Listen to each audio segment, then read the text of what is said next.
బట్టతలతో బాధపడుతున్నారా? ఆధునితనమైన పద్ధతిలో hair transplantation చేయబడును. Face clinic Hyderabad.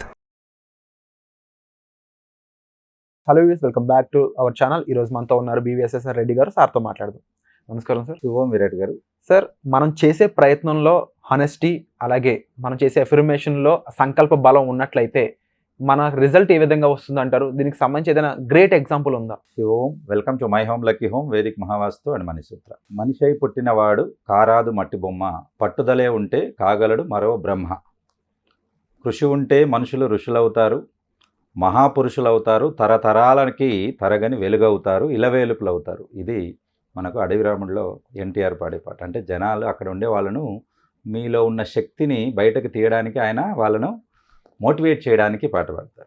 నిజమే. మరి మనకు ఇన్ని పురాణాలు, ఇతిహాసాలు అన్నిట్లో చూసుకుంటే వాల్మీకి మనకు రామాయణం రాసిన అంతకుముందు చరిత్ర మనం చూసుకుంటే అసలు ఊహించలేం ముందుకు తర్వాతకి. ఇవన్నీ కూడా కేవలం ఇక్కడి నుంచే మొదలవుతాయి. కాబట్టి మనము జనరల్గా చెప్పుకుంటూ ఉంటాం అఫర్మేషన్స్. ఫర్మేషన్స్ అంటే ఫర్మ్గా మనం రిపీటెడ్గా చెప్పుకునేటివి అఫర్మేషన్స్. సబ్కాన్షియస్ మైండ్కి ఇచ్చే సీడ్సే అఫర్మేషన్స్ అన్నట్టు. కాబట్టి మనం ఏదైతే ఆశిస్తామో అదే మనకు వస్తుంది. యద్భావం తద్భవతి. అలాంటి ఒక ఉత్తమమైన ఉదాహరణ, నమ్మితే అది మీ దరి చేరుతుంది అనేది ఉత్తమమైన ఉదాహరణ మనకి ఇక్కడే, ఎక్కడో ప్రపంచంలో కాదు, దేశంలో కాదు, మన పక్కనే తెలంగాణలో మహబూబ్ నగర్ నుంచి వచ్చిన అనన్యారెడ్డి గారు 3rd ర్యాంక్ అనేది యూపీఎస్సీలో రావడం జరిగింది. ఫస్ట్ అటెంప్ట్లో. అసలు యూపీఎస్సీలో ర్యాంక్ రావడమే చాలా గొప్ప విషయం అని అనుకుంటే, అందులో కూడా 3rd ర్యాంక్ రావడం ఇది ఇంకొక గొప్ప విషయం. అన్నిటికన్నా ఇంపార్టెంట్ ఏంటంటే ఫస్ట్ అటెంప్ట్లో రావడం. అంటే ఇది అంత ఈజీ ఇష్యూ అయితే కాదు. అంటే ఇందులో కూడా మేనిఫెస్టేషన్కి సంబంధించినవి ఏమైనా వర్క్ చేశాయంటారు? డెఫినెట్గా అండి.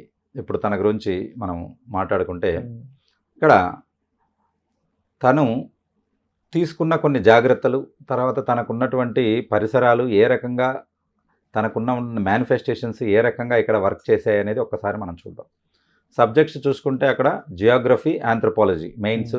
ఇక్కడ ఏంటంటే ఫస్ట్ ఇక్కడ ప్రిలిమ్స్, మెయిన్స్, తర్వాత ఇంటర్వ్యూ. 3 ప్రధానమైనటువంటి స్టెప్స్. అక్కడ అందరూ మెయిన్స్ వరకు వెళ్తారు, ఎందుకు రాసేది ఉంటుంది కాబట్టి. ఎప్పుడైతే ఇంటర్వ్యూకి వెళ్తారో, ఇంటర్వ్యూలో 1:1 సెలక్షన్ ఉంటుంది. అంటే 100 మంది వస్తే 50 మందిని సెలెక్ట్ చేస్తారు, 50 మందిని సెలెక్ట్ చేయరు. కాబట్టి అంతటి ఫిల్టరేషన్ ఉంటుంది. ప్లస్ ఇండియాలో హయ్యెస్ట్ పెయిడ్, హయ్యెస్ట్ తర్వాత వాల్యూ ఉన్నటువంటి గవర్నమెంట్ పోస్ట్ ఏదైనా ఉందనంటే అది ఐఏఎస్. వాళ్ళు ఆర్బీఐ గవర్నర్ అయినా కావచ్చు, లేకపోతే ఒక గవర్నమెంట్ని లీడ్ చేసే చీఫ్ సెక్రటరీ కావచ్చు. కాబట్టి ప్రభుత్వాలకు, కేంద్ర రాష్ట్ర ప్రభుత్వాలకు మార్గదర్శకాలు చేసేంత గొప్ప వ్యక్తులు. అంటే మనం కనపడేది మంత్రులు కనపడతారు, కానీ వాళ్ళ వెనకంతా రచన అంతా, ఆ కార్య, కర్త, కర్మ, క్రియ ఇవన్నీ కూడా వీళ్ళే ఉంటారు ఐఏఎస్. సో అంతటి గొప్పది. సో ఇక్కడ మనకు అనన్యారెడ్డి గారికి మనం చూసుకుంటే ఆమె చెప్పేది ఏంటంటే, బీ హానెస్ట్ యాజ్ పాసిబుల్. మీకు ఎంతవరకు ఉందో అంతవరకు హానెస్ట్ ఉండండి.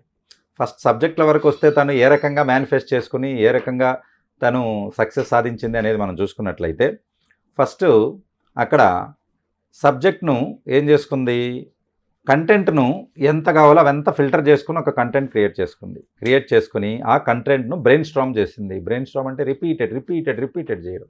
అఫర్మేషన్ అంటే అది. ఒక్కసారి బ్రెయిన్కి ఒకసారి 2 సార్లు చెప్తే లైట్ తీసుకుంటుంది.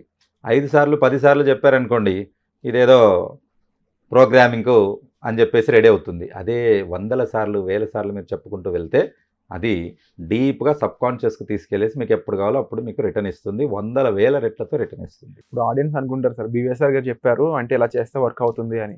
కానీ చాలా మందికి తెలియని విషయాలు ఏంటి అంటే, మీరు నాతో పంచుకునే విషయాలు, ఒక్కొక్క మనిషి ఒక్కొక్క రకమైన ప్రోగ్రామింగ్లో ఉంటాడు. వాడు ఒక్కొక్క రకమైన సిచ్యువేషన్లో బతుకుతూ ఉంటాడు. అందరికీ సేమ్ సిచ్యువేషన్స్ ఉండవు, అందరికీ సేమ్ ప్రాబ్లమ్స్ ఉండవు. ఇలాంటి వాళ్ళకి మెంటర్షిప్ అనేది చాలా అవసరం. వాళ్ళకున్న ప్రాబ్లమ్స్కి సరైన ఎఫర్మేషన్ వాళ్ళకి తెలిసి ఉండాలి, సరైన మేనిఫెస్టేషన్ టెక్నిక్ తెలిసి ఉండాలి. సరైన ప్రాసెస్ తెలియకపోతే వాళ్ళు రాంగ్ రిజల్ట్కి గురవుతుంటారు కదా. ఇప్పుడు ఈ అమ్మాయిలాగా వాళ్ళ లైఫ్లో వాళ్ళు అనుకున్న సక్సెస్ చూడాలంటే వాళ్ళు ఏం చేయాలంటారు? సబ్కాన్షియస్ మైండ్ని ట్రైన్ చేసుకోవాలి. ఇన్ఫ్యాక్ట్ మన సైకాలజీ లాంగ్వేజ్లో చెప్తే దీన్ని బ్రెయిన్ హైజాక్ అంటాం. అని అంటే ఒక పర్సన్ హైజాక్ చేస్తే మన కంట్రోల్లో ఉంటాడు. అలాగా మీ బ్రెయిన్ను మీరు హైజాక్ చేసి పెట్టుకుంటే మీకు అనుకూలమైన ఫలితాలు వస్తాయి తప్ప వ్యతిరేకమైన ఫలితాలు కావు. అంటే మీరు ఏది కోరుకుంటున్నారో దాని గురించి ఆలోచిస్తుంది, మీరు ఏది కోరుకుంటున్నారో అటువంటివే మనకు యూనివర్స్ కాస్మిక్ ఎనర్జీ నుంచి మీకు ఎనర్జీ తీసుకొస్తుంది. ఫర్ ఎగ్జాంపుల్ మనం అనుకుంటున్నట్టు ఇప్పుడు ఒక లక్ష్యం యూపీఎస్సీ అనుకోండి, మీరు దాన్ని సబ్కాన్షియస్ మైండ్కు ఫీడ్ ఇస్తే అటువంటి వాళ్ళే మీకు జతగా అవుతారు, అటువంటి వాళ్ళే మీకు సబ్జెక్టు క్రోడీకరిస్తారు. కాబట్టి వాళ్ళ చుట్టూతోనే ఉంటూ మీరు ఎప్పుడు కూడా దాని నుంచి బయటకు వెళ్ళరు. ఓకే.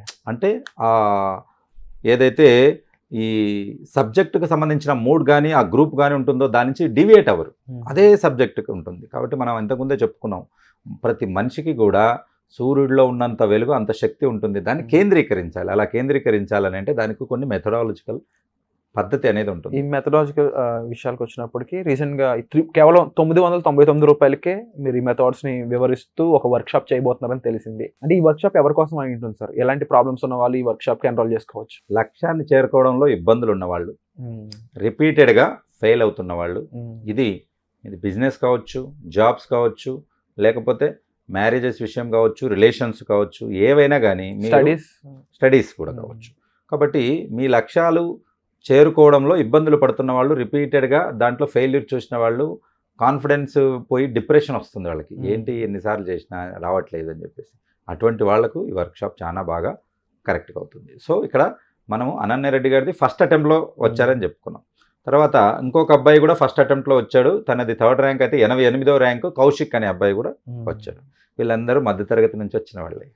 అలాగే ఇంకొక వండర్ఫుల్ ఏంటంటే 800 ర్యాంక్లో ఒక దివ్యాంగురాలు, ఇక్కడ అనిత అనే దివ్యాంగురాలు, వైజాగ్కి చెందినవారు.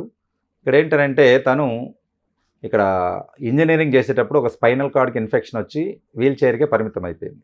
అలాంటి సిచ్యువేషన్లో అందరూ ఏం చేస్తారు, ఇంకా అయితే జీవితం అయిపోయింది, ఇంకా ముందు ఏమీ లేదు, అన్ని అంగాలు బాగున్న వాళ్ళే డిప్రెషన్కి వెళ్ళి బెడ్ మీద పడుకొని తలుపులు మూసుకొని కూర్చుంటున్నారు. మరి అటువంటి వాళ్ళు ఎంత డిప్రెషన్కి రావాలి? కానీ తన సబ్కాన్షియస్ మైండ్కి అప్పుడే బీజం వేసుకుంది. ఇంట్లో కూర్చొని ఎక్స్టర్నల్గా డిగ్రీ కంప్లీట్ చేసుకుని తర్వాత అటెంప్ట్ చేస్తూ 4th అటెంప్ట్లో తను సాధించింది. ఎంత 800th ర్యాంక్ వచ్చింది, డెఫినెట్గా మంచి పోస్ట్ వస్తుంది. ఇక్కడ ఏంటనంటే ఏం చెప్పబోతున్నాను అనంటే వాళ్ళను దివ్యాంగురాలని చెప్పడంలో వాళ్ళని కించపరచడం మన ఉద్దేశం కాదు, వాళ్ళను అభినందించాలి. అభినందించి మీరు మోటివేట్ అవ్వాలి. అరే when that person can do, why can't I, right? కాబట్టి భగవంతుడు అందరికీ అంతే 1400-1200 గ్రామ్స్ బ్రెయిన్ ఇచ్చాడు. ఒకరికి ఏం ఎక్కువ ఇవ్వలేదు, ఒకరికి తక్కువ ఇవ్వలేదు. దాన్ని ఎలా వాడుకుంటారు అనే దాన్ని బట్టే మీకు దాని రిజల్ట్ వస్తుంది. ఒకరు దాన్ని బూజు పట్టేలా వాడతారు, ఇంకొకరు దాన్ని షార్ప్ చేసి 10 మందికి ఈ ప్రపంచానికి అవసరమైనట్టు ఇన్వెన్షన్ చేసి ఇస్తారు, ఇంకొకరు ఏమీ లేకుండా వచ్చామా తిన్నామా పోయామా అన్నట్టు వెళ్ళిపోతారు. కాబట్టి దాన్ని ఎలా వాడుకుంటాము అనే దాన్ని బట్టి మీకు రిజల్ట్స్ ఉంటాయి. ఏ పద్ధతుల్లో మీరు దాన్ని ట్రైన్ చేసుకుంటారు అనే దాన్ని బట్టి మీకు రిజల్ట్ ఉంటాయి. సో సబ్కాన్షియస్ మైండ్కు ట్రైన్ చేయడం అని అంటే ఒక సిస్టంలో ప్రోగ్రామ్ను మనము ఇన్స్టాల్ చేయడం, ఇంకా అది రన్ చేస్తూ ఉంటుంది, మీకు కావాల్సిన రిజల్ట్ ఇస్తూ ఉంటుంది. ఆ ఇన్స్టాల్ చేసే ప్రోగ్రామే మంచి ప్రోగ్రామ్ అయితే మంచి రిజల్ట్స్ వస్తాయి, బ్యాడ్ ప్రోగ్రామ్ అయితే అనుకోని ప్రతికూల రిజల్ట్స్ వస్తాయి. కాబట్టి అలాంటి బీజాలు మీరు కరెక్ట్గా చేసుకోవాలని అంటే సబ్కాన్షియస్ అనే వ్యవసాయంలో మంచి విత్తనాలు వేసుకొని మీరు మంచి పంటను ఆశించగలుగుతారు. జనరల్గా రిపీటెడ్ అటెంప్ట్స్ అయిన తర్వాతనే యూపీఎస్సీలో సక్సెస్ అయిన వాళ్ళు ఎక్కువ మంది ఉంటారు. అయితే ఫస్ట్ అటెంప్ట్లోనే సక్సెస్ అయిన అనన్యారెడ్డి మన హిస్టరీ కానీ ఆమె చదువుకున్న పద్ధతి కానీ మనకు ఏం చెప్తుందని అంటే, ఇక్కడ మాక్ ఇంటర్వ్యూస్ అనేది ఎక్కువగా అటెండ్ చేయడం జరిగింది, మాక్ టెస్ట్లు ఎక్కువగా అక్కడ అటెంప్ట్ చేయడం జరిగింది. కాబట్టి ఇక్కడ ఏంటి, మీరు ఎంత చదువుతున్నారు అనేది తెలియాలంటే దానికి ఒక కొలమానం ఉండాలి, ఒక క్వశ్చనర్ ఉంటుంది, అంటే మీరు మళ్ళీ ఎగ్జామ్ అటెండ్ చేయాలి. ఇలా ఎగ్జామ్ రిపీటెడ్గా అటెండ్ చేయడం కూడా బ్రెయిన్కు ఒక కాన్ఫిడెన్స్ ఇస్తుంది, రైట్? ఈ మాక్ టెస్ట్ అది మాక్ టెస్ట్ అయి ఉండొచ్చు, కానీ ఇలాంటి క్వశ్చన్స్ ఎక్కడ రావచ్చు కదా.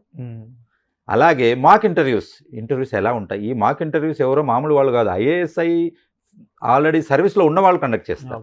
అంటే అక్కడ ఇంటర్వ్యూ ఎలా ఉంటుంది అనేది ఒక రకమైనది. ఇవన్నీ కూడా సబ్కాన్షియస్ మైండ్కు ఫీడ్. వీటన్నిటితో పాటు తను ఏమన్నారు బీబీసీకి ఇచ్చిన ఇంటర్వ్యూలు ఏంటంటే, లక్ కూడా నాకు తోడ్పడింది అని చెప్పేసి. ఎందుకనంటే ఫస్ట్ అటెంప్ట్స్లో రావాలనంటే కంపల్సరీ. అయితే అందరూ అనుకుంటున్నట్టు ఇంట్లో కూర్చొని ముక్కు మూసుకుంటే వచ్చే లక్ కాదు. What's the definition of the luck? మనం ఎప్పుడూ చెప్తూ ఉంటాం, LUCK అంటే లేబర్ అండర్ కరెక్ట్ నాలెడ్జ్.